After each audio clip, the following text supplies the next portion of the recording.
Najlepszy prezent pod choinkę. Lub poproś Mikołaja. Pamiętacie sezon 2005? Minęło już prawie 10 lat. W tym czasie zmieniłem piłkę na kij golfowy i kierownicę samochodu. Potrzeba dążenia do doskonałości nie pozwala mi zatrzymać się w miejscu. Muszę być dokładny i punktualny. Dlatego wybrałem technologię marki Citizen. System EcoDrive zamienia światło w czas. Zapewnia 100% precyzję, a Super Titanium gwarantuje lekkość i wytrzymałość. Tam da się bawić. Polecam jeszcze tutaj. Rozmowy do wszystkich. Kto da jeszcze?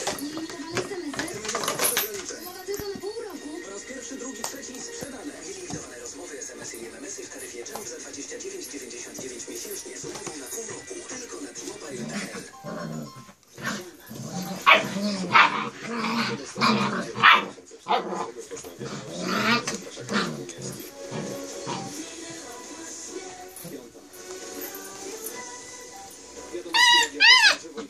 Na Radio ZPR. Policjanci z Mysy na Opolszczyźnie wyjaśniają okoliczności śmierci 58-letniej mieszkanki Gieszowic. Jej ciało znaleziono dziś rano przy Marcin.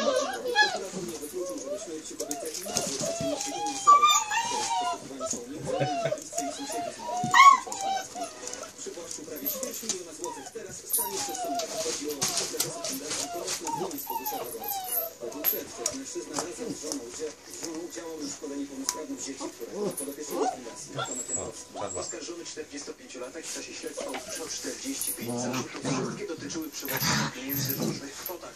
Według śledczych mężczyzna razem ze swoją nieżyjącą już żoną przez prawie 3 lata zabrał z konta fundacji prawie 250 000 złotych.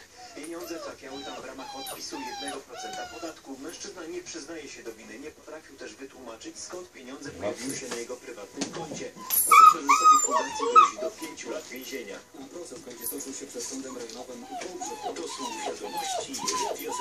Biały Dom poważnie rozważa uznanie Korei Północnej za kraj finansujący terroryzm. Powiedział to w wywiadzie dla CNN prezydent USA Barack Obama. To odpowiedź na atak na Sony Pictures. Hakerzy wykradli dane z serwerów platformy i zagrozili zamachami na kinach, w których miał być wyświetlany film o fikcyjnym zamachu na przywódcę Korei Północnej Kim Jong-una. To nie był akt wojny.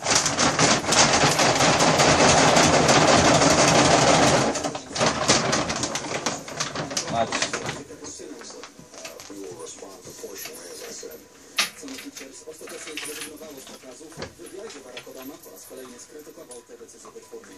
Na koniec mamy jeszcze informacje dla kierowców. Poważne utrudnienia na krajowej 61. W Karłowie ponad śniegu Łomża Grajewo ruszyły się 3 samochody ciężarowe. Jedna osoba jest ranna. Droga jest kompletnie zablokowana i tak może być jeszcze przez 3 godziny.